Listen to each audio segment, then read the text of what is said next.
আমার জীবনে দুটা ত্যাগ। আমি জীবনে কোনোদিন মানুষের বদনাম করব না এবং কারো প্রতিশোধ নেব না। এটা আমার জীবনের ত্যাগ। আমি কোনোদিন মানুষের প্রতিশোধ নেব না এবং মানুষের পিছনে কথা বলবো না। যা হবে হবে। আমাকে যদি গালি দিতে দিতে দিতে ধুইয়া ছেড়ে দেয় তা আমি তার উত্তর দেব না।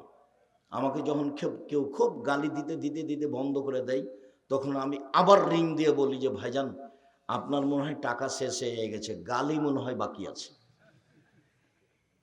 যদি কিছু থাকে তো দিয়ে নেন। আমার জীবনে মানুষের গালি, মানুষের নিন্দা কাঁধে নিনি।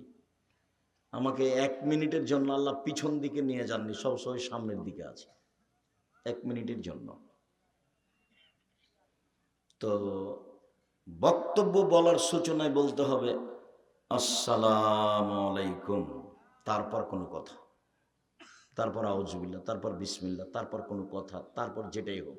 কোরআন মাজিদ পড়লে আউজুবিল্লাহ, আর যদি কোরআন মাজিদ সূরা থেকে শুরু হয়, সূরা থেকে শুরু, বুঝেন কথা কি? মানে সূরা ইখলাস শুরু করছেন, তাহলে আগে আউজুবিল্লাহ বলতে হবে, তারপরে বিসমিল্লাহ বলতে হবে। আর যদি শুরুটা, আরম্ভটা আমার সূরা থেকে না হয়, মধ্যে থেকে হয়, তাহলে শুধু আউজুবিল্লাহ। সূরার প্রথমের জন্য বিসমিল্লাহ, আর কোরআন পড়ার জন্য আউজুবিল্লাহ। কোরআন পড়ার জন্য বিসমিল্লাহ লাগে না, কোরআন পড়ার জন্য কি লাগে? আউজুবিল্লাহ লাগে। মনে থাকবে না মনে হয়? কোরআন পড়ার জন্য কি লাগে? আউজুবিল্লাহি মিনাশ শাইতানির রাজিম। আর বিসমিল্লাহ কিসের জন্য লাগে? এক সূরা থেকে আরেক সূরাকে পার্থক্য করার জন্য। তো যখনই সূরা শুরু হবে তখন বিসমিল্লাহ দিয়ে শুরু করতে হবে। বিসমিল্লাহ দিয়ে কোরআন পড়তে হবে এটা নয়, বিসমিল্লাহ দিয়ে সূরাকে পার্থক্য করতে হবে আগেরটা থেকে, তাই বিসমিল্লাহ। কথা বোঝা গেছে কি? জি, সম্মানিত দিনী ভাই বোন, হলদিয়ার মানুষেরা সচেতন। অনেক বক্তব্য শুনলাম, খুব নিকটে ছিলাম তো, মনে হয় গোলাম আজমের এত কাছে আমাকে রাখা মনে হয় ভালো হলো কিনা। তার মানে আপনাদের সব কথা আমার কানে ধরা থাকলো, বক্তা সাহেবেও ধরা থাকলো, যারা দলীয়ভাবে এসেছেন তাদেরও আমার কানে ধরা থাকলো। যেটা মানে যে খুব যে একটা ভালো মনে হলো তা নয়। সম্মানিত দিনী ভাই বোন, আমি এলাকাবাসীর কাছে আবারও জোরালো আবেদন জানাই, ভালো। আর যারা ওই যে আরেকটু পৃথক কিছু দেখা যাচ্ছে যারা পাশে, এটাও জামিয়া সালাফিয়ার সাথে সম্পৃক্ত, ওটাও জামিয়া সালাফিয়ার সাথে সম্পৃক্ত, উভয়কেই বলছি জামিয়া সালাফিকে ভালোবাসেন, গেছেন, একসাথে হয়ে কাজ করেন। একজনের সেক্রেটারি থাক, ওখান থেকে একজন সভাপতি থাক, এখান থেকে একজন সভাপতি থাক, ওখান থেকে একজন সেক্রেটারি থাক।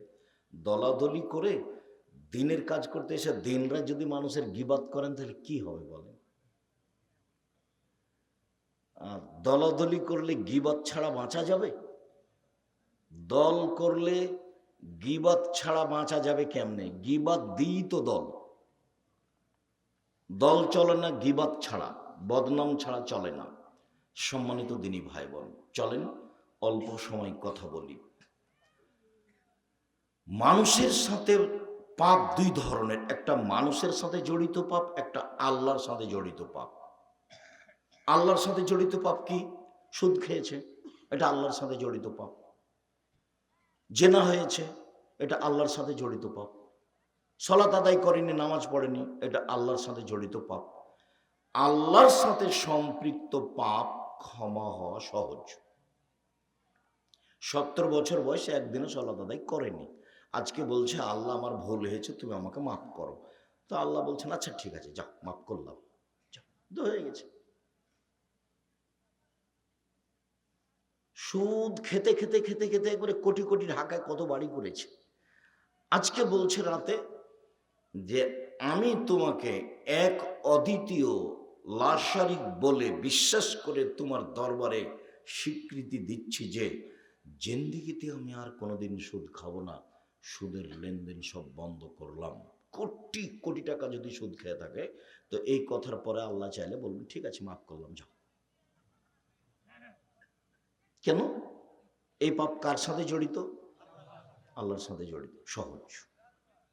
জেনা, কত জেনা হয়েছে, বলছে যে আমার ভুল হয়েছে, তুমি আমাকে মাফ করো, আস্তাগফিরুল্লাহ ওয়া আতুবু ইলাইহি, আমি আর জীবনে কোনোদিন এই অশ্লীল কাজের সাথে জড়াবো না। এই কথার পরে স্বীকৃতি দিয়েছে বলে সব পাপ ক্ষমা। কেন? এই পাপ কার সাথে জড়িত? আল্লাহর সাথে জড়িত।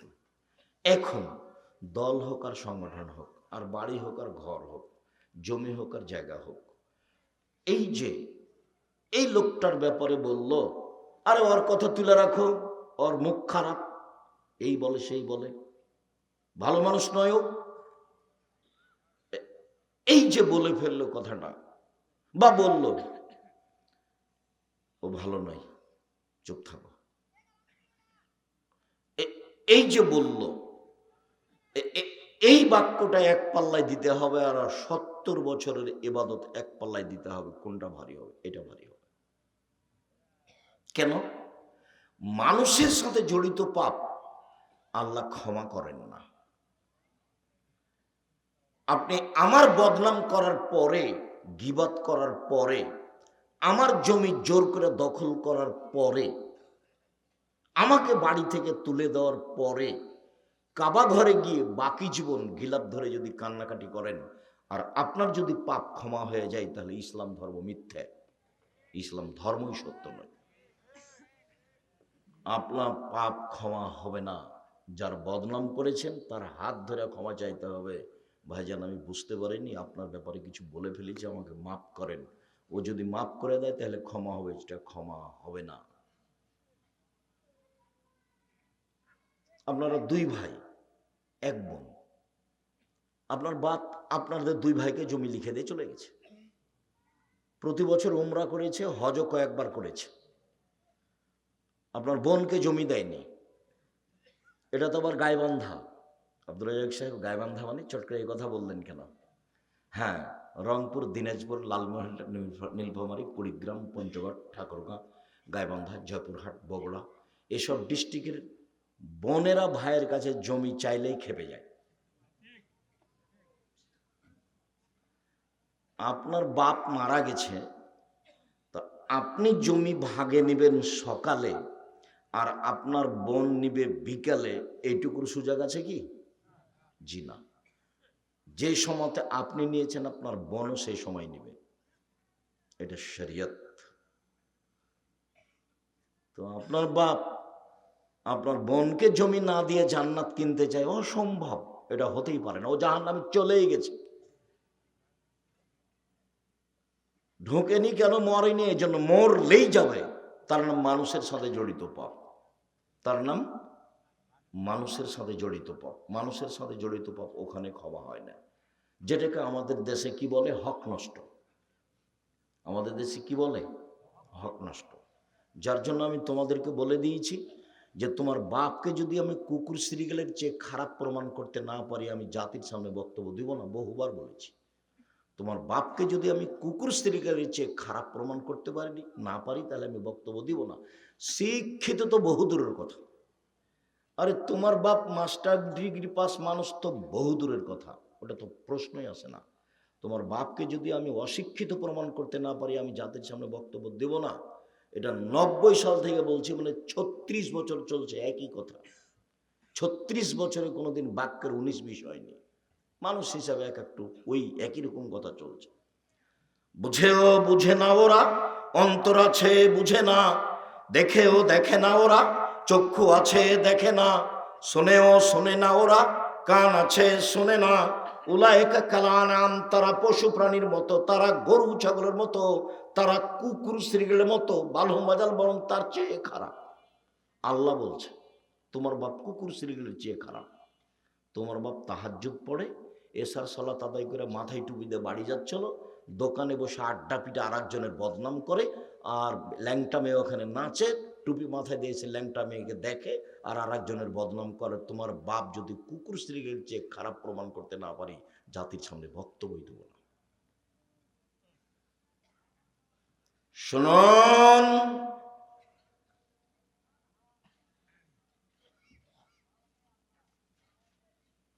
সালাত আদায় না করা মহাপাপ। ইবাদতের জগতে ব্যতিক্রম ইবাদত হলো সালাত। ভিন্ন ধরনের ইবাদত হলো সলাৎ, যার উপরে নির্ভর করে অন্যান্য ইবাদত। সলাৎ এমন একটি ইবাদত যার উপরে নির্ভর করে অন্যান্য ইবাদত। সলাৎ যদি হয় বাকি ইবাদত কবুল হবে, সলাৎ যদি কবুল না হয় তাহলে বাকি ইবাদত বাতিল বলে গণ্য হবে। সলাৎ এমন একটি ইবাদত যাতে ছাড় নেই, অন্যান্য ফরজ ইবাদতে ছাড় আছে। যেমন রমজান মাস ফরজ ইবাদত, কিন্তু আপনি অসুস্থ, শরীরটা কেমন কেমন লাগছে, এখন করিয়েন না, পরে করেন। এই যে রমজান মাস ফরজ, তবু ছাড় আছে। জাকাত 2 মাস আগে দিয়ে দেন, জাকাত 20 দিন পরে দেন, সমস্যা নেই, এই যে ছাড় আছে। হজ ফরজ বিধান, এবছর করতে চাচ্ছেন না, ঠিক আছে সামনেবার করেন, এই যে ছাড় আছে। কিন্তু সলাৎ এমন একটা ইবাদত, অজু করে সলাৎ আদায় করতে হয়, পানি নেই তায়াম্মুম করে পড়তে হবে। পানি মাটি নেই, অজু ছাড়া তায়াম্মুম ছাড়াই সলাৎ আদায় করতে হবে। দাঁড়িয়ে সালাত আদায় করতে হয়, দাঁড়িয়ে থাকা যায় না, বসে থেকে করতে হবে। বসে থাকা যায় না, শুয়ে থেকে সালাত আদায় করতে হবে। কেবলার দিকে মুখ করে সালাত আদায় করতে হয়, কেবলা বোঝা যায় না, এমনিতেই সালাত আদায় করতে হবে। পরিষ্কার কাপড় পরে নামাজ পড়তে হয়, পরিষ্কার কাপড় নেই, যেই কাপড়ে পেশাব পায়খানা লেগা আছে ওই কাপড় পরেই সালাত আদায় করতে হবে। পরিষ্কার অপরিষ্কার কোনো কাপড়ই নাই, উলঙ্গ হয়ে আছেন, নামাজের টাইম হয়ে গেছে, এ অবস্থায় সালাত আদায় করতে হবে, করতেই হবে। সালাত এমন একটি ইবাদত মানুষের সাথে আপোষ করে না। মানুষ পানিতে আছে না, জঙ্গলে আছে না, আকাশে আছে না, গাড়িতে আছে, ঠেলে ঠেল মানে না, শিকল ধরে আছে, সালাতের টাইম পার হয়ে যাচ্ছে, এই সময় সালাত আদায় করতে হবে, তার নাম সালাত। জীবনে একদিনও সালাত আদায় করেনি 80 বছর বয়স, এত গুরুত্বপূর্ণ ইবাদত হওয়ার পরেও আজকে বলছে আল্লাহ আমার ভুল হয়েছে, তুমি মাফ করো। আল্লাহ তার সব অতীতের পাপ ক্ষমা করে দিবেন। কিন্তু মানুষের বদনাম করার পরে যদি বলে আল্লাহ আমার পাপ ক্ষমা করো, তাহলে এই পাপ ক্ষমা হবে না, তার নাম গীবাত। শোনেন সম্মানিত দিনী ভাই বোন, সুদ, সুদ এত মহাপাপ যার ভাষা আল্লাহর নবী যেভাবে উল্লেখ করেছেন পৃথিবীর কোনো পাপের ভাষা এভাবে উল্লেখ করেননি, অথচ পাপ তার চেয়ে বড় আছে, ওর চেয়ে বড় পাপ আছে, কিন্তু ভাষা এমন নয়। দেখেন, মায়াকুল দিরহাম রেবা হিয়ালাম আসাদ্দমিন সিত্তাতে ও সালাসিনা জিনিয়া, কেউ যদি জেনে শুনে 1 টাকা সুদ খায়, 36 বার জেনা করে যত পাপ হবে, 1 টাকা সুদ খেলে তার চেয়ে বেশি পাপ হবে। এক, এই ভাষার সাথে কোনো পাপের ভাষা মিল খাবে না। 2, রাসূল সাল্লাল্লাহু আলাইহি ওয়াসাল্লাম বলছেন আর রেবা সাবুনা জুজান আইসারাহ আইন করাজুল উম্মাহু, সুদের পাপের 17টি ভাগ রয়েছে, ছোট থেকে বড়, বড় থেকে ছোট। সবচেয়ে ছোট ভাগ হলো মার সাথে জেনা করলে যেমন পাপ হয়। পৃথিবীতে সবচেয়ে বড় পাপ শিরক, কিন্তু ভাষা এমন নয়। পৃথিবীর 2য় মহাপাপ বাপ মায়ের অবাধ্য চলা, কিন্তু ভাষা এরকম নয়। পৃথিবীর 3য় মহাপাপ মিথ্যা সাক্ষী দেওয়া, কিন্তু ভাষা এমন নয়। পৃথিবীর 4র্থ মহাপাপ মানুষকে হত্যা করা, কিন্তু ভাষা এমন নয়, ভাষা এরকম নয়। অবাক ভাষার পাপ, সেটা হচ্ছে সুদ। আর তাকে জড়িয়ে দিয়েছেন আল্লাহ রাসূল জেনার সাথে। জেনার ব্যাপারে রাসূল বলছেন যে অবিবাহিত ছেলে যদি জেনা করে তাহলে তাকে 1 বছরের জন্য 100 লাঠি পিটিয়ে তাড়িয়ে দিতে হবে। আর বিবাহিত ছেলে মেয়ে যদি জেনা করে তাহলে তাকে ইট ঢেল পাথর দিয়ে মেরে মেরে মেরে ফেলতে হবে। যে দুনিয়াতে 3টা পাপের কারণে মানুষকে হত্যা করতে হয়, কিন্তু 2টা পাপ করার পরে বাঁচার পথ আছে, একটা পাপ করার পরে বাঁচার কোনো পথ নেই। 3টা পাপের কারণে মানুষকে হত্যা করতে হয়। একজন বলছে আমি কোরআন মাজিদ মানি না, তাহলে সরকারিভাবে তাকে ফাঁসি দিতে হবে, হত্যা করতে হবে। এখন তাকে ফাঁসির মঞ্চে নিয়ে যাওয়া হয়েছে, ফাঁসও গলায় দেওয়া হয়েছে, তখন বলছে না না না ভুল হয়েছে, ভুল হয়েছে, ভুল হয়েছে, কোরআন মাজিদ আল্লাহর বিধান, কোরআন মাজিদ আল্লাহর কালাম, আমার ভুল হয়েছে। তাহলে তাকে ফাঁস থেকে কি করতে হবে? নামিয়ে নিতে হবে, তার ফাঁসি হবে না। অথচ পাপ ছিল হত্যা। 2, কেসাস, আপনি যদি আমাকে হত্যা করেন তাহলে আমার বাপ মা আপনাকে হত্যা করে নেবে সরকারিভাবে, তার নাম কেসাস। আপনি যদি আমাকে হত্যা করেন, আমার বাপ মা আপনাকে হত্যা করে নেবে, তার নাম কেসাস। এটাই আল্লাহর বিধান। এখন আপনাকে ফাঁসির মঞ্চে নিয়ে যাওয়া হয়েছে, ফাঁসও গলায় দেওয়া হয়েছে। আমার বাপ মা চিল্লাচিল্লি করে বলছে, না না না না না, আমরা মাফ করে দিলাম, আমরা মাফ করে দিলাম, আমরা কেসাস নিব না, আমরা কেসাস নিব না। তাহলে আপনাকে ফাঁস থেকে নামিয়ে নিতে হবে, আপনার ফাঁসি হবে না। 3, বিবাহ করার পরে যদি কেউ জেনায় লিপ্ত হয়, তাহলেও তাকে ইট ঢেল পাথর দিয়ে মেরে মেরে মেরে ফেলতে হবে, তাকে ফাঁসি দিতে হবে। পৃথিবীতে এমন কোনো পথ নেই যা তাকে বাঁচাতে পারে। পৃথিবীর কোনো পথই নেই যা তাকে বাঁচাতে পারে। সম্মানিত দিনী ভাই বোন, এই পাপের সাথে জড়িয়ে দেওয়া হয়েছে সুদকে। সুদ খেয়ে একবারে জীবনটাকে একবারে পূর্ণ করে দিয়েছে সুদে। এখন বলছে, আল্লাহ আমার ভুল হয়েছে, তুমি মাফ করো। এক বাক্যে সব পাপ ক্ষমা হয়ে যেতে পারে। যাক, ঠিক আছে, মাফ করলাম। কেন? এই পাপ কার সাথে জড়িত? আল্লাহর সাথে জড়িত। আপনি আরেকজনের বদনাম করলেন, ক্ষমা চান।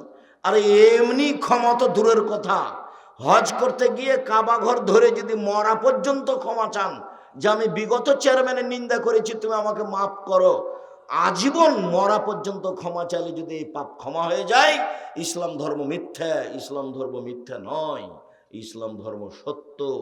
এর পাপ ক্ষমা হবে না, এটাই সত্য।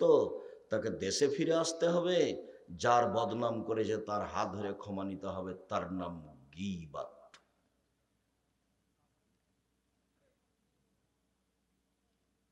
উপার্জনের 4টা পথ। 1, দিন মজুরি করে খান। 2, চাকরি করেন বৈধ। 3, জমি চাষ করেন। 4, ব্যবসা। তখন রাসূল সাল্লাল্লাহু আলাইহি সাল্লাম বললেন, সত্যবাদী বিশ্বস্ত ব্যবসায়ীরা নবীদের সাথে জান্নাতে থাকবেন। অবাক উপার্জনের পথ, অবাক অবাক উপার্জনের পথ। উপার্জনের পথ কয়টা? 4টে। 1, দিন মজুরি, কিষান কামলা, বুঝেন না আপনারা? এটা একটা উপার্জনের পথ। 2, চাকরি করেন, যেখানে করবেন বৈধ জায়গায় চাকরি করেন। দিন মজুরিতে টাকা শেষ হবে সন্ধ্যায়, চাকরিতে টাকা সাধারণত শেষ হয় 25 দিনে, 5 দিন ধার কর্জ করে চলে। 3, জমি চাষ। আমার আব্বা ছিলেন চাষি, হয় সমান সমান না হয় লস। জমি চাষে কি হবে? হয় সমান সমান না হয় লস। এই হলো 3টা উপার্জনের পথ। এইবার 4র্থ, ব্যবসা। তখন রাসূল সাল্লাল্লাহু আলাইহি ওয়াসাল্লাম বলছেন, মনে রেখো, সত্যবাদী বিশ্বস্ত ব্যবসায়ীরা নবীদের সাথে থাকবেন। এ তো বললেন, আরেকটা বাক্য বলছেন, পৃথিবীর মানুষ শুনে রেখো, ইয়া মাশারাত তুজ্জার, ব্যবসায়ীরা শোনো, ইন্নাল বাইয়া ইয়াহজুরুল কিযব ওয়াল হাযাব। ব্যবসাতে মিথ্যা কথা চলে আসে, ব্যবসাতে কসম চলে আসে, অনর্থক বেখিয়াল কসম চলে আসে, বেখিয়াল মিথ্যা কথা চলে আসে, কিছু না কিছু চলেই আসে। ফাসুবহু বিসাদকা, দান করে এটা মিটিয়ে দাও। এই উপার্জনের এত কেন প্রশংসা? ঘটনাটা কি? এইটা একটা মাদ্রাসা, হলদিয়া কওমি মাদ্রাসা, এখানে 20 জন এতিম আছে। কথার কথা, জামিয়া সালাফি আছে 519 জন। কতটি? 519 জন। আব্দুল রাজ্জাক সাহেব এত এতিম রেখেছেন কেন? কিভাবে চলে? কিভাবে চলে তা আমি বুঝতে পারি না, তবে বালা মুসিবত জন্য আল্লাহ এর উপর দিয়ে পার করে দেয়, যেন প্রতিষ্ঠানে না আসে, এই জন্য রেখেছি। মূলত আমার লক্ষ্য উদ্দেশ্য এইটা, যে এতগুলো এতিম রেখেছি, আল্লাহ এখানে সহজে কোনো বালা মুসিবত দিবে না, এই আশা। তো সম্মানিত দিনী ভাই বোন, দিন মজুর তো এই এতিমের সহযোগিতা করতে পারবে না, ও তো সন্ধ্যায় টাকা শেষ হয়েছে। চাকরি 25 দিনে শেষ হয়, 5 দিন ধার কর্জ করে চলে, ওও তো এতিমদের সহযোগিতা করতে পারবে না। 3, জমি চাষ, ও তো লস হয়ে গেছে, ও তো এতিমদের সহযোগিতা করতে পারবে না। একটাই পথ আছে মানুষ সহযোগিতা করতে পারবে অসহায় মানুষের, সেটা কি? ব্যবসা। ব্যবসা আমি বলিনি চকলেটের ব্যবসা করতে হবে, আমি চকলেটের ব্যবসা মানে বলেছি কম পয়সার ব্যবসা। সত্যবাদী বিশ্বস্ত ব্যবসায়ী যদি বাদাম বিক্রি করে, তবুও ফল এটাই হবে। সত্যবাদী বিশ্বস্ত ব্যবসায়ী যদি ইনপুটে জাপান থেকে মাল এনে চট্টগ্রামে নামাই, ফলাফল এটাই হবে। আর অসহায় মানুষকে সহযোগিতা করার মতো একটাই পথ, তবে পয়সা বেশি হতে 25 থেকে 30 বছর লাগবে।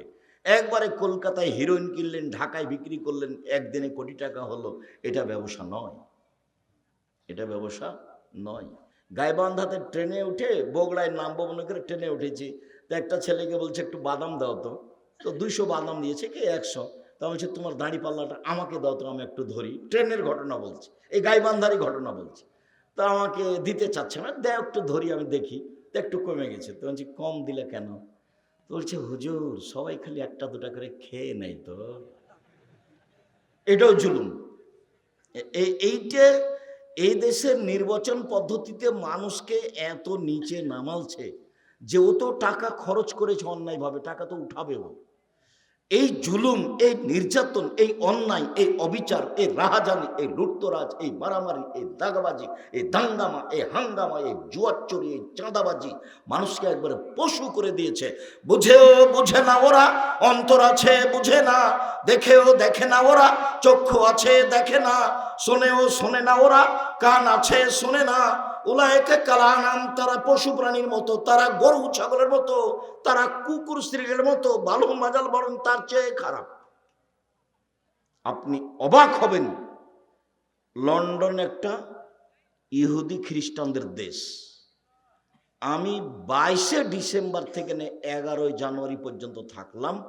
তাতে আমি বুঝলাম যে একটা মেয়ে যদি 22 হাতের বোরখা পরে, একবারে বোরখার শেষ পর্যায়ে বড়, সারা দিন রাত হাঁটে, কেউ তার সাথে মজাকও করতে পারবে না।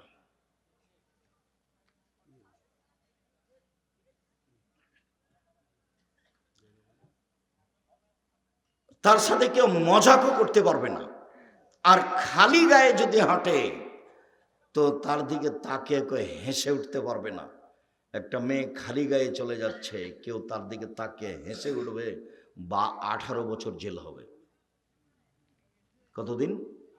18 বছর। সেখানে জুয়াচুরি থাকবে, সেখানে লুটতরাজ থাকবে, সেখানে মারামারি থাকবে। ওরা নির্বাচন করে আপনাদেরকে দেখানোর জন্য, ওদের যেটা হিসাব আছে সেটা তারা করে। ট্রাম্পের সাথে একজন মহিলা ছিল, তখন মনে হচ্ছিল যে সব ভোট মহিলাই পাবে। যেদিন নির্বাচন হয়ে গেল সেদিন পুরুষ মানুষ দেখা গেল, তারপর মহিলাটার আর নামই নাই, তারপর আর কোনোদিন দাঁড়ায় না। তারা দেখায় যে মুসলমানেরা মারামারি করুক, সে পথটা ব্যবস্থা করেছে, মোবাইল ওরাই করেছে, নির্বাচন ব্যবস্থা ওরাই করেছে, ওরাই আমাদেরকে পশু বানাচ্ছে। মোহাম্মদ সাল্লাহ সাল্লামের নীতি ওরা নিয়ে নিয়েছে। মোহাম্মদ সাল্লাহ সাল্লামের নীতি কারা নিয়ে নিয়েছে? ওরাই নিয়ে নিয়েছে।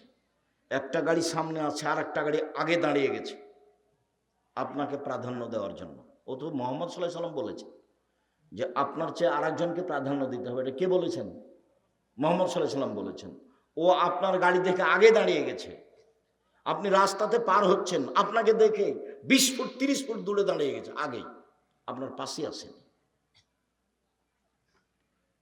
নীতি তো ওরা নিয়ে নিয়েছে। সম্মানিত দিনী ভাই বোন, মহান আল্লাহ বলেন ওয়াইলুল্লি কুল্লি হুমাজাতিল লুমাজা, সামনে নিন্দা করে যারা, পিছনে নিন্দা করে যারা, সুনিশ্চিত ধ্বংস হবে তারা, অয়েল নামক জাহান নামে যাবে তারা।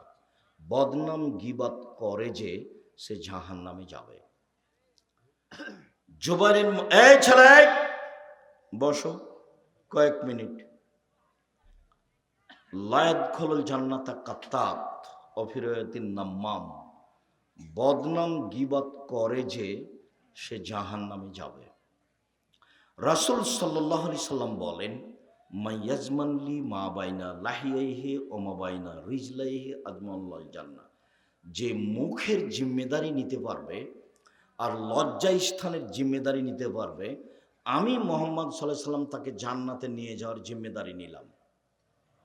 নির্বাচনে যায়েন না, জান্নাত হবে ইনশাআল্লাহ। এই যে আমি পরামর্শ দিচ্ছি, এক দেখেন, 1 5 ওয়াক্ত সালাত বাস, 2 হালাল রুজি, 3 কোরআন তেলাওয়াত, 4 আড্ডা পিটা হারাম, চিরদিনের জন্য হারাম। আড্ডা পিটা 2 ধরনের, একটা হলো দোকানে বসে মানুষের বদনাম করা 2 ঘন্টা 3 ঘন্টা আর ল্যাংটা বেটি ছেলে দেখা, এ হলো একটা আড্ডা পিটা। আর একটা হলো যে বড় মোবাইল হাতে আছে, প্রায় ছেলের হাতে আছে বড় মোবাইল, মানে যে না ল্যাংটা মেয়ে নাচছে, এই হলো একটা আড্ডা পিটা, ঘন্টার ঘন্টা আড্ডা পিটছে। এই 4টা কাজ হিসাব করেন, জান্নাত হবে ইনশাআল্লাহ।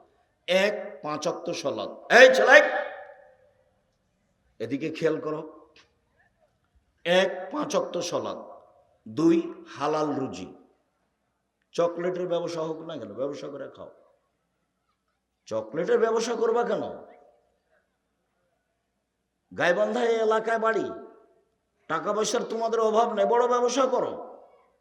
আমি বলছি চকলেটের ব্যবসা করে খাও, ব্যবসা করে খাও। বাদাম বিক্রির ব্যবসা করো, কলার ব্যবসা করো, ব্যবসা করে খাও। মানুষের পিছে পিছে দৌড়াও কেন? চকলেটের আশায়, একটা সিগারেটের আশায় তোমার লজ্জা হয় না কেন? তোমার শরম হয় না কেন? তোমার হায়া হয় না কেন?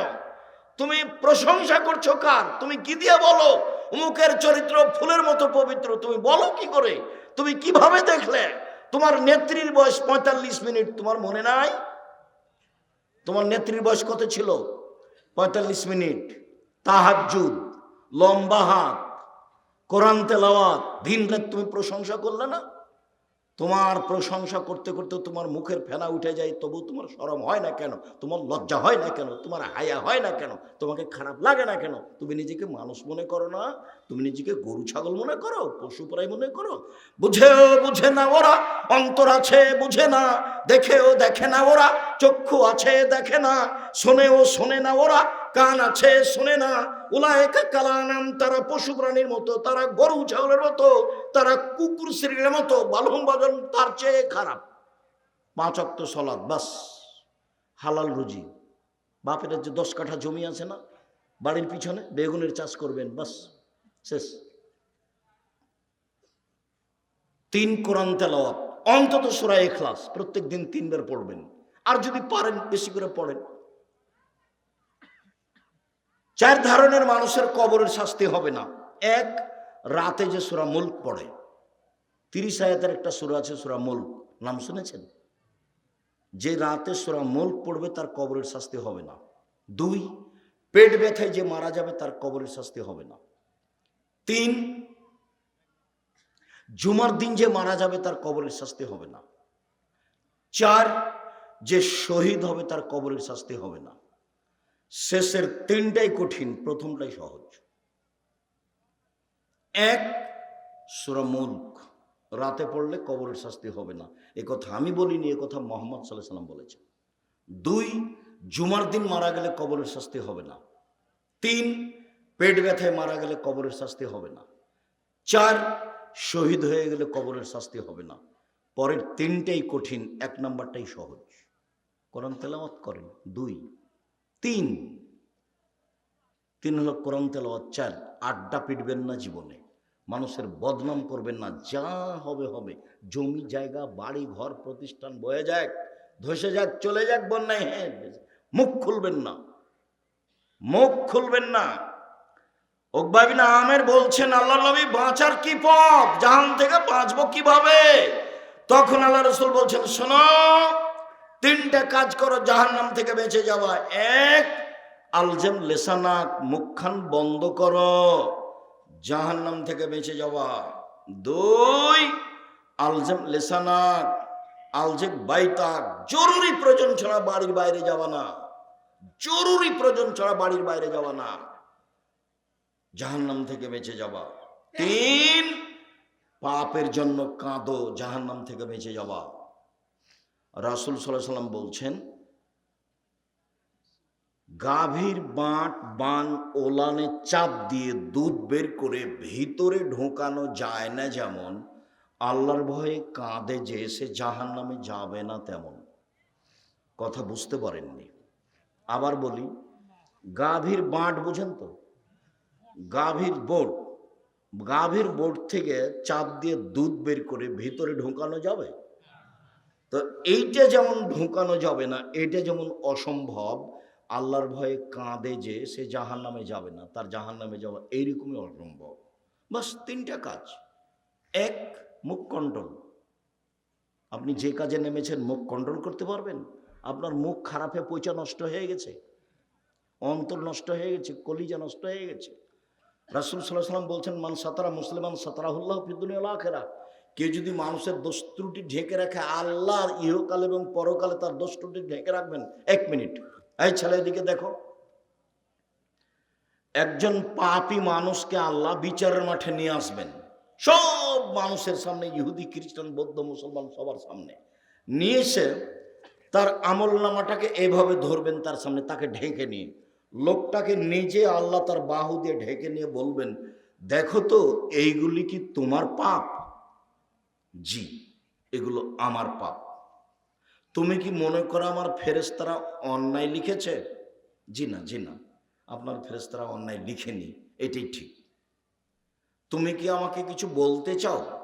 জি না, আমি কিছু বলতে চাই না। শোনো, তোমার একটা ভালো গুণ ছিল, মানুষের দোষ ত্রুটি মানুষের সামনে বলতে না, মানুষের দোষ ত্রুটি ঢেকে রাখতা। এই গুণ তোমার ছিল, মানুষের দোষ ত্রুটি মানুষ হিসেবে তুমি ঢেকে রাখতে পারো। আমি আল্লাহ তোমার পাপটা ঢেকে রাখতে পারি না। যাও, তোমার বিচার হবে না, জান্নাতে যাও। দেখেন উপদেশ বইয়ে ভূমিকাতে এটা লেখা আছে, এ হাদিস আছে। দেখেন উপদেশ বই আছে, আপনার জন্য বই লিখেছিলাম। 90 সাল থেকে মাঠে আছি, এ যাবৎ কোনোদিন মুখে কলমে মিডিয়া আপনাকে আমি ফাঁকি দিইনি। জাতির যদি রাস্তাঘাট করে দিতে না পারি, জাতির যদি স্কুল কলেজ করে দিতে না পারি, জাতিকে চূড়ান্ত সঠিক ধর্ম দিতে পারবো ইনশাল্লাহ। ধর্মের ব্যাপারে জাতিকে ফাঁকি দিয়ে আমি পরকাল হারাতে রাজি নই। সম্মানিত দিনী ভাই বোন, বলছিলাম বাঁচার 3টে পথ, মুখটা বন্ধ রাখেন, জান্নাত পাওয়া যাবে। একদিন আল্লাহ রাসূল বলছেন, সঙ্গী সাথী বলতে পারো, মানুষকে পিছন দিক থেকে ধাক্কা মেরে জাহান্নামে নিক্ষেপ করে কি? সঙ্গী সাথী বলতে পারো, মানুষকে পিছন দিক থেকে ধাক্কা মেরে জাহান্নামে নিক্ষেপ করে কি? সঙ্গী সাথী বলতে পারো, মানুষকে পিছন দিক থেকে ধাক্কা মেরে জাহান্নামে নিক্ষেপ করে কি? বলতে বলতেই ফাঁকা দিলে সানাহ, নিজের জিভাটা ধরে নিয়েছেন। জিভা, এই জিভা মানুষকে পিছন দিক থেকে ধাক্কা মেরে জাহান্নামে নিক্ষেপ করে। আপনার নির্বাচনের কি হবে হুজুর? তাহাজ্জুদ পড়ে জান্নাত কিনবেন? জান্নাত কি অত সহজ? জান্নাত পড়ে আছে, জান্নাত পাওয়ার টপ ব্যাপার। হজিবাতিন নার বিশাহওয়াত, মনের ইচ্ছে দ্বারা জাহান্নাম ঘেরা আছে। ও হজিবাতে জান্নাতুল মিকাম বিল মাকারেহে, নিয়ম নীতি কষ্ট ক্লেশ ত্যাগ তিতিক্ষা অনেক কিছু দিয়ে জান্নাত ঘেরা আছে। মনের ইচ্ছে দিয়ে জাহান্নাম ঘেরা আছে। মন মতো চলে যে জাহান্নামে যাবে সে। আপনারও জান্নাতে যাওয়া সহজ, 4টা কাজ করেন, জান্নাত সহজ। মহিলাদেরও জান্নাত সহজ। এই মেয়ে, কথা বলছো কেন? জানো যে আব্দুর রাজ্জাক বিন ইউসুফ এসেছেন, দেরি হলো আসবেন, তো ঢং ঢং করে আসলেন, ঢং ঢং করে চলে গেলেন কেন? অত গল্প করেন কেন? আমি তো আপনার জন্য এসেছি, না হলে তো 2টা বাক্য আপনাকে বলবো। আমি তো আপনার জন্য এসেছি। হ্যাঁ করে কথা বলতে বলতে আসলেন, আবার চলে যাচ্ছেন। মহিলা মানুষ শরম হয় না কেন? হায়া হয় না কেন? দোকানপাটে যান কেন? এই মেয়ে, তুমি দোকানে যাও কেন? তোমার বাপ নেই? তো তাকে চাচা বলে ডাকো, তোমাকে যদি কন্ট্রোল করতে না পারে। আর তোমার মাকে তুমি খালা বলে ডাকো। তো আমি তো তোমাকে আজ বলে আসছি, 36 বছর থেকে তাকে মা বলিও না। আমি তো জানি এটা তোমার মা নিশ্চিত, কিন্তু তোমার মা তো দায়িত্ব পালন করেনি। মা তো এরকম নয়।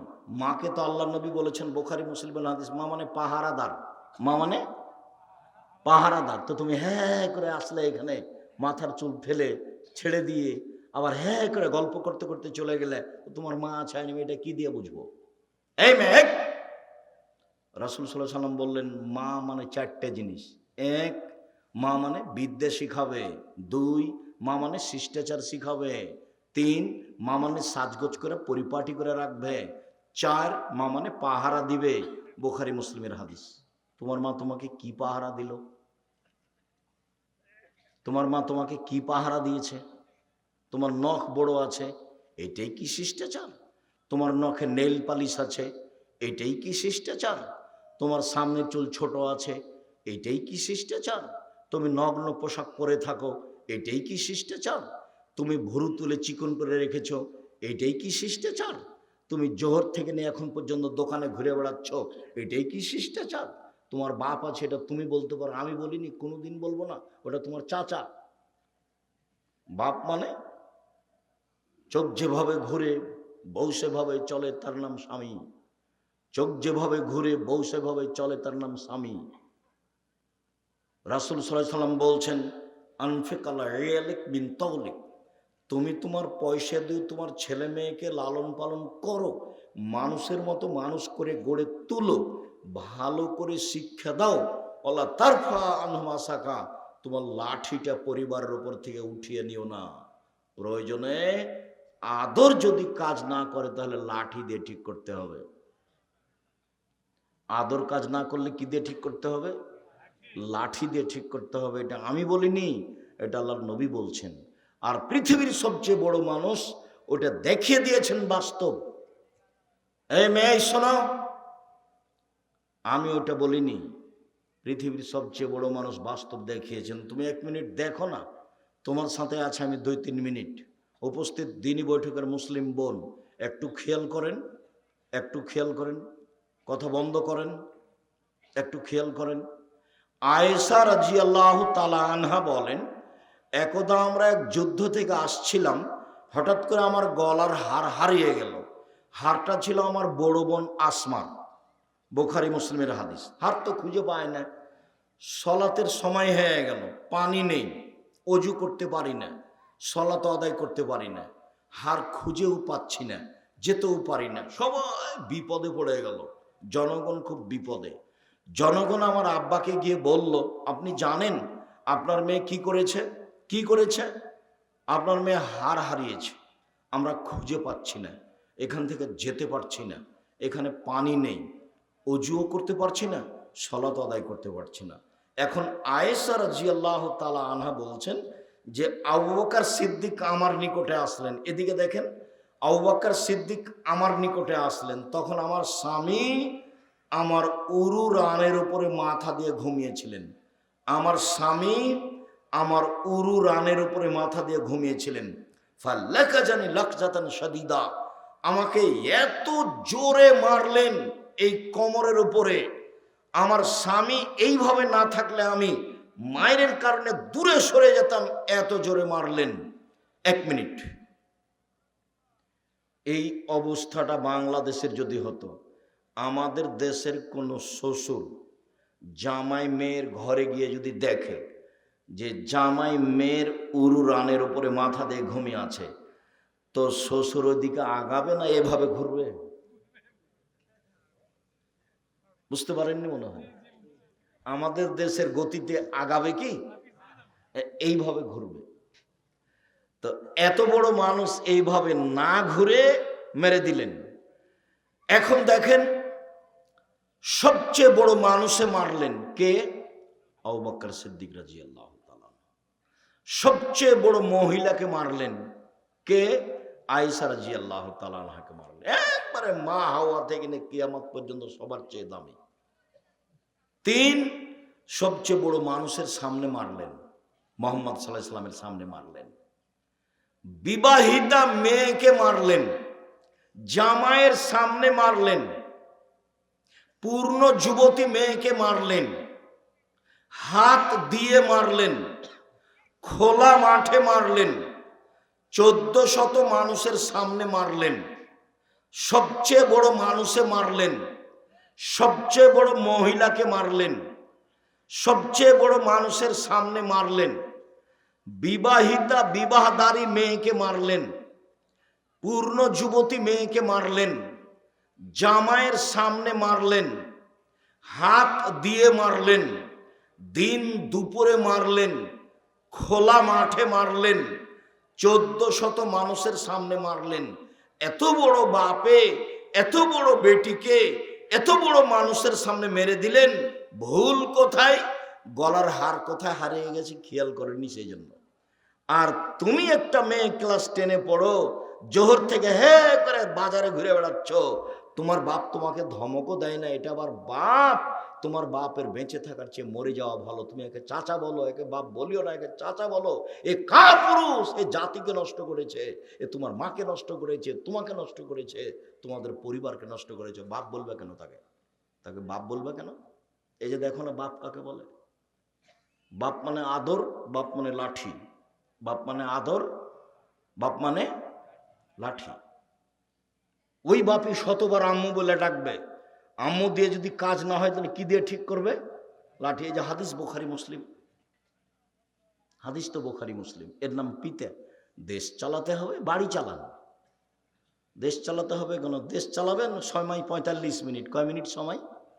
45 মিনিট। জুলুম করে টিকতে চাইছেন না। ফেরাউনের সময় 2-3 মিনিট। ফেরাউন ডুবলো, ডুবলো, এই নাই। ফেরাউনের চেয়ে বেশি বড় জালেম। আর আদ সামুদ সবচেয়ে বড় জাল, বিদ্যুৎ নাই। 30 সেকেন্ডের মধ্যে হারিয়ে গেছে আদ সামুদ। পৃথিবীর সবচেয়ে শক্তিশালী ওরা। লাম ইউখলাক মিসলুহা ফিল বিলাদ। তাদের মতো শক্তিশালী জাতি পৃথিবীতে কোথাও সৃষ্টি করা হয়নি, হবে না কখনো। ওরা 30 সেকেন্ডের মধ্যে ধ্বংস হয়ে গেছে। ফেরাউন ধ্বংস হয়ে গেছে 2-3 মিনিটের মধ্যে। আর আপনাদের নেত্রীর সময় হলো 45 মিনিট। জুলুম করো না, দাগাবাজি করো না, রাহাজানি করো না, জুয়ারচুরি করো না, চাঁদাবাজি করো না, জাতির জন্য ভারী হয়ে না। তোমাকে দেখলে আমার কষ্ট হয়। গাইবান্ধার সাথে আমি অনেকভাবে জড়িত। গাইবান্ধা বিহে সাহেবের বাড়ি, গাইবান্ধা শ্বশুরের বাড়ি। তো এই এলাকা আমার শ্বশুরের বাড়ি, এই এলাকার সবাই আমার সাথে একবারে অতপ্রতভাবে জড়িত। আমি মন দিয়ে আপনাদেরকে ভালোবাসি, দুঃখিত। শোনো ছেলে, এই ছেলে শোনো, ঠাকুর মুসলমানের শত্রু, ঠাকুর জাতির শত্রু, ঠাকুর ঢাকা বিশ্ববিদ্যালয়ের শত্রু, ঠাকুর বাঙালিদের শত্রু। যেদিন ভারত বাংলাদেশ পাকিস্তানের মুসলমান ইংরেজদের হাতে নির্যাতিত, সেই দিন ঠাকুর লন্ডনে মুচ পাকায়। সেই ঠাকুরের গান আমার ছেলে মেয়ে বলবে? আমি আব্দুর রাজ্জাক বিন ইউসুফ 1 মিনিটের জন্য বলিনি, আমার ছেলে মেয়ে বলে না। সেই ঠাকুর বলে, ও কালিমা তোমার আকাশ, ও কালিমা তোমার বাতাস। সকালে ঘুম থেকে উঠেই আমার ছেলে মেয়ে শিরক করে। ঠাকুরের গান চালাবো কেন? এই দেশে 18 কোটি মানুষ আছে, কেউ একটা এমন ছেলে জন্ম দিল না যে একটা গান বানাতে পারবে, যেই গান বাঙালি ছেলে মেয়ে বলবে। তোমার লজ্জা হয় না কেন? তোমার শরম হয় না কেন? তোমার বাপ কেন বলে যে আমার ছেলে খুব মেধাবী, আমার ছেলে বড় ডাক্তার, আমার ছেলে বড় ইঞ্জিনিয়ার? এই কথা তোমার বাপ বলে কেন? তোমার বাপ জানে না যে তুমি প্রতারক? তুমি তো সেই কোম্পানির ওষুধ লিখো যে কোম্পানি তোমাকে টাকা দিয়েছে। কে তোমাকে বড় ডাক্তার বলেছে? আমি তো বলিনি। তোমার বাপ জানে না তুমি চোর ইঞ্জিনিয়ার? তুমি প্রায় তো চুরি করে খাও। তোমার বাপ তোমাকে কেন পড়াচ্ছে? তুমি কেন মাঠে জাতির সামনে বলতে পারলে না?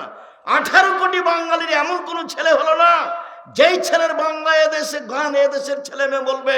ঠাকুরের গান কেন? আরে ঠাকুর বাঙালিদের শত্রু, ঠাকুর ঢাকা বিশ্ববিদ্যালয়ের শত্রু, ঠাকুর মুসলমানের শত্রু, ঠাকুর জাতির শত্রু, ঠাকুর সারা ভারত বাংলাদেশ পাকিস্তানের শত্রু। যেদিন ভারত বাংলাদেশ পাকিস্তানের মুসলমান ইংরেজদের হাতে নির্যাতিত, সেদিন ঠাকুর লন্ডনে মুচ পাকাই। সেই ঠাকুরের গান আমার ছেলে মেয়ে বলবে? ঘুম থেকে উঠে শিরক করে, তার নাম বাংলাদেশ। তাহাজ্জুদ পড়ে জান্নাত হবে কি করে? জান্নাত আগে হারিয়ে গেছে। ও তো লা ইলাহা ইল্লাল্লাহ কেটে গেছে। পড়াশোনা করছো কেন? এই ছেলেরা পড়াশোনা করছো কেন? কে বলেছে তোমার বাপ মেধাবী? আমি বলিনি। কে বলেছে তোমার মা মেধাবী? আমি আব্দুর রাজ্জাক বিন ইউসুফ বিগত 90 সাল থেকে না এখন পর্যন্ত বলিনি। 92 সালে আমি সাঘাটা কলেজ মাঠে এসেছি, বক্তব্য শেষ হয়ে গেছে, তখন আমি কথা বলছিলাম। 92 সাল থেকে আমি আসি, এ দেশের সাথে সম্পৃক্ত। আমি এই বাক্য থেকে ফিরে আসিনি, এইভাবে বলছি। সম্মানিত দিনী ভাই বোন, উপস্থিত বৈঠকের মুসলিম বোন শোনেন একটু। 4টা কাজ করলেই জান্নাত। 1, 5 ওয়াক্ত সালাত, মাসের সিয়াম। 3, স্বামীকে মেনে চলা। 4, জেনায় লিপ্ত না হওয়া। জান্নাতের সব দরজা খোলা। 1, 5 ওয়াক্ত সালাত। 2, রমজান মাসের সিয়াম রোজা। 3, স্বামীকে মেনে চলা। তিতা লাগলেও মিঠা লাগলেও স্বামীকে মেনেই চলতে হবে। তিতা লাগলেও মিঠা লাগলেও স্বামীকে মেনেই চলতে হবে। আমি বুঝলাম যে আব্দুর রাজ্জাক সাহেব আপনি উঠলেই আমাদেরকে কটাক্ষ করে বলেন, আমার স্বামীর মুখ এত খারাপ যে তার মুখের দিকে আমি তাকাতে পারি না। সেটা আমি জানি, সেটা আমি বুঝি। যে আপনার স্বামীর মুখ খুব খারাপ, আপনার গতিবিধিও আমি বুঝি। যখন আপনার স্বামী এক গ্লাস পানি চাই, তখন আপনি আপনার বৌমাকে বলেন, খালেদা তোমার শ্বশুরকে পানি দিয়ে আসো। যখন বৌমা থাকে না, তখন আপনি বলেন আপনার মেয়েকে যে আসমা তোর আব্বাকে এক গ্লাস পানি দিয়ে। যখন কেউ থাকে না, তখন আপনি এক গ্লাস পানি নিয়ে সামনে গিয়ে থ্যাক্কস করে রেখে চলে যান। আপনি তাকে সহ্য করতে পারেন না, এটা আমি বুঝি। এরপর আপনাকে আমি বলছি, আমি আপনার দিনী ভাই, আপনি এই স্বামীর সাথেই থাকেন, ভালো হবে। যদি নাই থাকতে পারেন তাহলে খোলা তালাক করে নেন, ইসলাম পথ রেখে দিয়েছে। কাজীর কাছে গিয়ে খোলা তালাক তার কাছে পাঠিয়ে দেন, 30 দিন পর অন্য জায়গাতে বিবাহ বসতে পারবেন, কোনো সমস্যা নেই। কিন্তু ঝুলন্ত হয়ে থাকবেন, কথা বলবেন না, মাস মাস কথা বলেন না, সপ্তাহ সহ কথা বলেন না, মনে মনে ঘৃণা করে চলেন, এভাবে সংসার চলবে না। ভুল হচ্ছে, দেখুন আপনার ভুল হচ্ছে, দেখুন আপনার ভুল হচ্ছে। একটা কথা শোনেন, মনে রাখবেন, একটা কথা শোনেন, মনে রাখবেন, শোনেন। প্রত্যেক দিন সকালে ইবলিস শয়তানদেরকে বলে মানুষকে পাপী কর, যা মানুষকে পাপী কর, বিকালে রিপোর্ট দিবি। তো একজন শয়তান বিকালে এসে বলে, জাহাপনা, ইবলিসকে বলে, জাহাপনা হ্যাঁ বল কি হয়েছে, আমি মানুষকে জেনা করিয়ে দিই, যা এটা কোনো পাপ হয়নি, যা। তো আরেকজন বলে, জাহাপনা আমি একটা মানুষকে হত্যা করিয়ে দিই, যা এটা কোনো কাজ হয়নি, যা। একজন মানুষকে আমি নামাজ পড়তে দিনে, যা এটা কোনো কাজ হয়নি। একজন এসে বলছে, জাহাপনা আমি স্বামী স্ত্রীর মধ্যে গন্ডগোল বাঁধিয়ে দিয়েছি। যেমন বলে স্বামী স্ত্রীর মধ্যে গন্ডগোল লাগিয়ে দিয়েছি, তেমন একবারে ইবলিস চেয়ার থেকে উঠে তাকে বুকে জড়িয়ে ধরে বলে, একটা কাজ করেছ। স্বামী স্ত্রী, এ কথা আল্লাহ নবী বলছেন, এটা আমি বলিনি। এ কথা আল্লাহ নবী বলছেন, আমি বলিনি। স্বামীর সংসার আপনি 3টা কাজ করবেন না। উপস্থিত বৈঠকের মুসলিম বোন শুনেন, 3টা কাজ করবেন না। 1, অভিমান করবেন না। অভিমান কি জিনিস? কই তুমি তো একদিন আমাকে স্বপ্নপুরী দেখতে নিয়ে গেলে না, এর নাম অভিমান। কই তুমি কোনো ঈদে তো আমাকে একটা ভালো শাড়ি দিলে না, এর নাম অভিমান। অভিমান করলেই সংসার যাবে। 2, অভিযোগ। তোমার মা এ বলে আমাকে, তোমার বাপ এ বলে, তোমার বোন এ বলে, তোমার বাপ এ বলে, তোমার বোন এ বলে, তোমার মা এ বলে, এর নাম অভিযোগ। অভিযোগ করবেন না, সব খেয়ে নেন। ননদে যা বলেছে বলেছে, দেবর যা বলেছে বলেছে, শাশুড়ি যা বলেছে বলেছে, আপনি একটা পাথর। আরে আপনি এটা সহ্য করছেন না কেন? আমাকে এমনও কিছু কিছু গালি দেয় মানুষ, গালিটা শুরু করে আমার মাকে দিয়ে। এর পরেও আমি তাকে বলি, যখন কথা বলা শেষ করে তখন আমি বলি যে ভাইজান, আবার রিং দিয়ে বলি, ভাইজান আর কিছু গালি ছিল। আমি তার কথাটা গায়ে নিনি, কোনোদিন গায়ে নি না। আমি মোবাইলে রিং হলে অন করতে পারি, মোবাইলে কি আছে সেটা আমি দেখতে জানি না, আমি দেখিও না। জীবনে কোনোদিন অভিযোগ করবেন না আর প্রতিবাদ করবেন না। তোমার ভাই কথা বললো কেন, তোমার মা আমাকে কথা বলে কেন, তোমার মা কি পেয়েছে, এই 3টা করবেন না। মুখে বলবেন, যেভাবে তোমাকে ভালো লাগে আমাকে সেভাবেই ভালো লাগে। চিকন কাপড়ে তুমি খুশি তো আমিও খুশি, মোটা কাপড়ে তুমি খুশি তো আমিও খুশি। লবণ ভাতে গায়ে বান্ধা লবণ ভাতে দুপুরে তোমার চলে তো আমারও চলে। আমার পক্ষ থেকে কোনো প্রকার অভিমান অভিযোগ থাকিবে না। এই কথা আপনি বলেন, শয়তান চুপটি লেগে চলে যাবে। শয়তান আপনার কিছু করতে পারবে না। মনে রাখবেন 3টা কাজ, অভিযোগ করবেন না, অভিমান করবেন না, প্রতিবাদ করবেন না। 4টা কাজ, 5 ওয়াক্ত সালাত, রমজান মাসের সিয়াম রোজা, স্বামীকে মেনে চলা, জেনায় লিপ্ত হবেন না। কোনোদিন যদি জেনা হয়ে গিয়েই থাকে, আজ থেকে কান্নাকাটি করেন, জেনা আল্লাহর সাথে জড়িত পাপ, সহজেই ক্ষমা হবে। মানুষের বদনাম গীবাত করবেন না, বদনাম গীবাতের ফলাফল জান্নাত হবে না। রাসূল সাল্লাল্লাহু আলাইহি ওয়াসাল্লাম বলেছেন, যারা মানুষের বদনাম গীবাত করে তারা জাহান্নামে যাবে। মুহাম্মদ সাল্লাল্লাহু আলাইহি ওয়াসাল্লাম বলেছেন, যারা বদনাম গীবাত করে তারা জাহান্নামে যাবে। আল্লাহ তাআলা বলেন, যারা বদনাম গীবাত করে তারা জাহান্নামে যাবে। সম্মানিত দিনী ভাই বোন, এটা আপনাদের হলদিয়া মাদ্রাসা, হলদিয়া একটা ঐতিহ্যপূর্ণ গ্রাম, হলদিয়ার মাঠটা একটা ঐতিহ্যপূর্ণ মাঠ। অবশ্যই একে মূল্যায়ন করবেন, 12 মাস সহযোগিতা করে, দোয়া করে। আমি সর্বপ্রথমে অনুরোধ জানাই, মহিলা পুরুষ সবাই আপনারা এই প্রতিষ্ঠানের জন্য দোয়া করবেন, মুখে দোয়াটা আগে করবেন, তারপরে কম হোক বেশি হোক সহযোগিতা করবেন। সম্মেলনে আসলে কেউ খালি হাতে আসবেন না, 500 টাকা হোক, 5 টাকা হোক, 50 টাকা হোক, অবশ্যই সাথে নিয়ে আসবেন। এটাকে আপনি মূল্যায়ন করার চেষ্টা করবেন। আমি আব্দুর রাজ্জাক বিন ইউসুফ আপনাদের সার্বিক কল্যাণ কামনা করে। ও বই আছে, আব্দুল্লাহর বই আছে, আল্লাহর পথে যাত্রা, আর যেগুলো বক্তব্য দিচ্ছিলাম উপদেশ বই আছে। আর আমি নামাজ শিক্ষা বইটা একবারে আমি হাতে কলমে লিখেছি অক্ষরে অক্ষরে। আর আল ইতেশাম পত্রিকা, গুরুত্বপূর্ণ ফতোয়া 50টা আছে, 12 জন বড় বড় মুফতি দিয়ে ফতোয়া দেওয়া হয়। বই আছে কোথায়? গাড়ি আছে কোথায়? বাইরে, সামনে মনে হয়, এই সামনে আমার হাতের ডান দিকে গাড়ি আছে বাইরে। অবশ্যই পত্রিকার দাম যে কত, পত্রিকার দাম মনে হয় 30 টাকা, পত্রিকার দাম হয়তো 30 টাকার, অন্য বইয়ের গায়ে যে ইতিহাস সেটাই দাম। আব্দুল্লাহর বই আছে দেখেন, আল্লাহর পথে যাত্রা। আর সলাতের উপরে বইটা আছে কিনা, নামাজের উপরে, ওতে যা বলছিলাম সে বিষয়ে কথা আছে, গীবত। কয়েকটা জিজ্ঞাসা, অনেক পরে এসেছি, এত পরে না আসলে আপনাদের সাথে আরো কিছু কথা বলতাম। সালাত আদায় না করলে কি কোনো আমল কবুল হবে? সালাত আদায় না করলে কোনো আমল কবুল হবে না। যে ব্যক্তি নেশাদার দ্রব্য পান করে তাকে কি সালাম প্রদান করা যাবে? যাবে। কণ্ঠ দিয়ে আলোচনা করা যাবে কি? জি না, কণ্ঠস্বরে বক্তব্য দেওয়া যাবে না। ওস্তাদ, আমার মেধা খুব কম, কিন্তু আমার মনের বড় আশা আমি আলেম হব, আমার জন্য দোয়া করবেন। আল্লাহ ফাক্কিহু ফিদ্দীন, আল্লাহ আল্লিমুল হিকমা। তুমিও বলো রব্বে জিদনি ইলমা। হস্তমৈথুন মহাপাপ, কাবিরা গুনাহ। বদনজর থেকে বাঁচার জন্য কি করণীয়? নাস ফালাক পড়ো, গায়ে বেশি ফোঁক দিবা, সকাল সন্ধ্যা ফালাক আর নাস। দাড়ি কাটা যাবে কি? দাড়ি ছোট করাও কাবিরা গুনাহ, চেঁচে ফেলাও কাবিরা গুনাহ। দাড়ি চাঁচলে চোখের পাওয়ার কমে যাবে, দাড়ি চাঁচলে স্ত্রী মিলনের ক্ষমতা কমে যাবে। আমার পিতা সালাত আদায় করে আবার শয়তানি করে, পরে আবার না বললে আমি না পড়লে কি হবে এভাবে বলে। তুমি বলতে থাকো তোমার আব্বাকে, দেখা যাক কতদূর পর্যন্ত তার তাকদীর।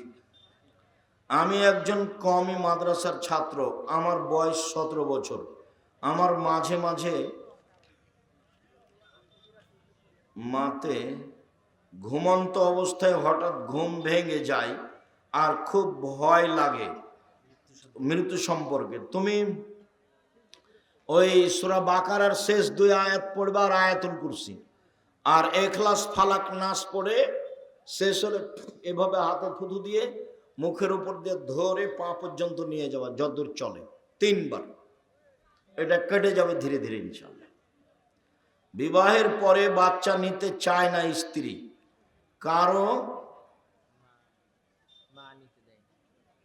কারো নিতেও কি জানতে চায়? ও না, স্ত্রী নিতে চায় না, এটা তো বাচ্চা নিতে চায় না, এটা তোমারও বোকামি, তোমার স্ত্রীরও বোকামি। বাচ্চাকে নিজ গতিতে আসতে দাও, তাকদির নিজের উপরে চাপিয়ে নিও না। আল্লাহ লিখেছে, আল্লাহর উপরে ভরসা করো। এইভাবে 2 দিন বাঁচতে এসে এইসব বোকামি করে বাঁচার সুযোগ নেই। স্ত্রী বিবাহের পরে বাচ্চা নিতে চায়, কিন্তু স্ত্রীর মা নিতে দেয় না। ওর স্ত্রীর মায়ের মাতাব্বরি কেন তোমাদের সংসারে?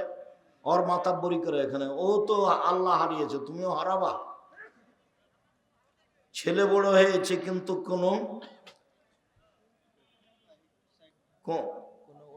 কোনো অন্য মেয়ের সঙ্গে কথা বলে, মা বাবা জানে কিন্তু কোনো ব্যবস্থা নেয় না।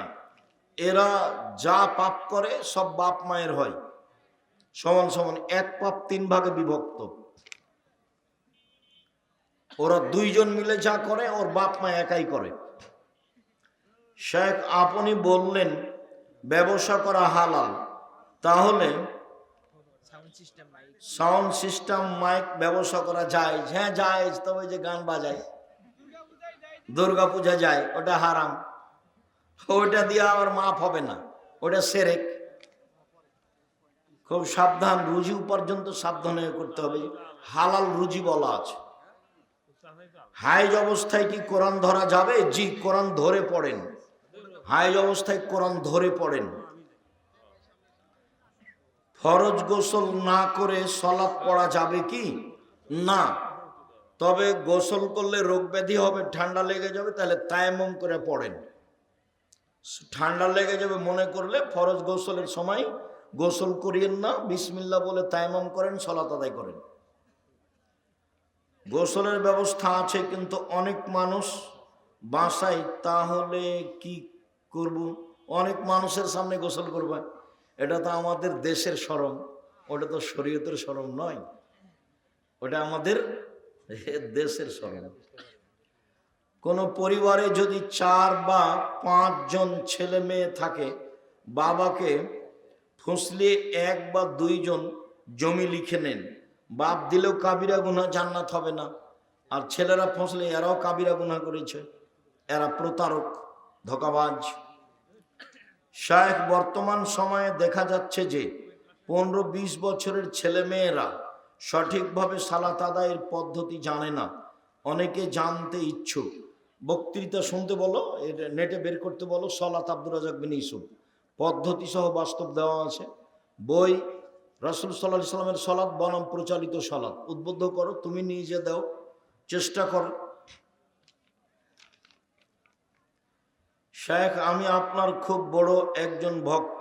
আমি সৎভাবে হালাল পদ্ধতিতে ব্যবসা করতে চাই, কিন্তু বর্তমান যুগে হালালভাবে ব্যবসা করা প্রায় অসম্ভব হয়ে উঠেছে। চেষ্টা করো, চেষ্টাই যথেষ্ট।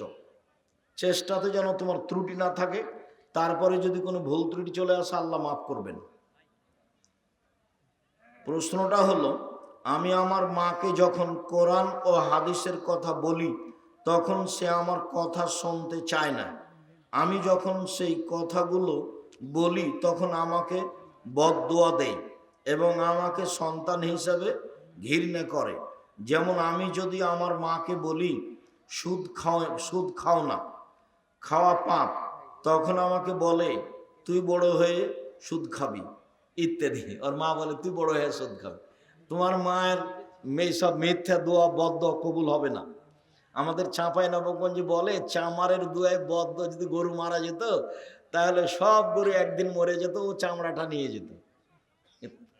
তো এরকম মিথ্যা দোয়া তোমার মায়ের হলে কি হবে? এগুলো কবুল হবে না, চিন্তা করো না। তোমার মাকে তুমি বলতে থাকো। নামাজের পর ইয়াসিন ওয়াকিয়া আমল করা যাবে? জি না। নামাজের পর সূরা ইয়াসিন, সূরা ওয়াকিয়া আমল করা বিদআত। এমনি যখন কোরআন তেলাওয়াত করবে শুরু থেকে শেষ পর্যন্ত তখন পড়বে। নামাজের পরে ইখলাস ফালাক নাস, নামাজের পরে ইখলাস ফালাক নাস, ফজরের পরে 3 বার করে, মাগরিবের পরে 3 বার করে। মাগরিবের সুন্নাত সালাতে শুধু তাশাহুদের পরে সালাম ফিরানো যাবে কি? ফিরতে পারেন। অসুস্থতার কারণে ঘুমিয়ে গেলে গভীর রাতে উঠে নামাজ পড়লে হবে কি? পড়বেন অবশ্যই। শুকরিয়া, জাযাকুমুল্লাহ খায়ের। হুজুর, আমার বিয়ের বয়স হয়েছে, কিন্তু বড় ভাই বিয়ে না করার কারণে আমাকেও বিয়ে দিচ্ছে না। তোমার বাপকে আমার সাথে দেখা করতে বলো, বা তোমার আব্বার নাম্বার দাও, আমি বিবাহের ব্যবস্থা করে দিচ্ছি। তোমার বাপ মায়ের হয়তো বেটা বোকামি, তোমার বড় ভাই বিবাহ না করলে, এগুলো তো আল্লাহ রাসূল বলেছেন, ছেলে মেয়ে যদি বড় হয়ে যায়, বাপ মা যদি বিবাহ না দেয়, সেই ছেলে মেয়ে যদি কোনো পাপ করে, সেই পাপ বাপ মায়ের হবে। এই তো আদর্শ পরিবারে আলোচনা বিস্তারিত দেওয়া আছে। যাওয়ার সময় কেউ বই ছেড়ে যাবেন না। আব্দুল্লাহর বই আছে, আব্দুল্লাহর হয়তো বা আরো বই আছে, সেগুলো দেখে যাবেন। ব্যতিক্রম বই, আল্লাহর পথে যাত্রা পড়েন। তারপরে সলাতের উপরে বই পড়েন, উপদেশ বই পড়েন। আল ইতিসাম পত্রিকা নেবেন। আল্লাহ, আমাদের যারা মারা গেছে তুমি তাদের কবরের শাস্তি মাফ করো। আমরা যারা অসুস্থ তুমি তাদের আরোগ্য দান করো। আমরা যারা বেঁচে আছি তুমি তাদেরকে তোমার রাসূলের পদ্ধতি অনুযায়ী চলার তৌফিক দান করো। আল্লাহ তুমি আমাদের এই হলদিয়া মাদ্রাসা কবুল করো। আমাদের দুই গ্রুপের যেটা অমিল আছে তাদেরকে তুমি এক করে দাও। আমি বলে যাচ্ছি আপনারা উভয়ই জামিয়া সালাফি রাজশাহী আছেন, আমরা ব্যবস্থাটা দেখে আপনাদের যেটা যেটা সহজ হবে সেটা আমরা করার চেষ্টা করবো ইনশাল্লাহ। আল্লাহ তুমি এটা কবুল করো, এই প্রতিষ্ঠানটাকে কিয়ামত পর্যন্ত কবুল করো। কোনো ভুল ত্রুটি থাকলে তুমি মাফ করো। তুমি জামিয়া সালাফে কবুল করো, আমাদের খিদমত কবুল করো। তোমার দরবারে এই গভীর রাতে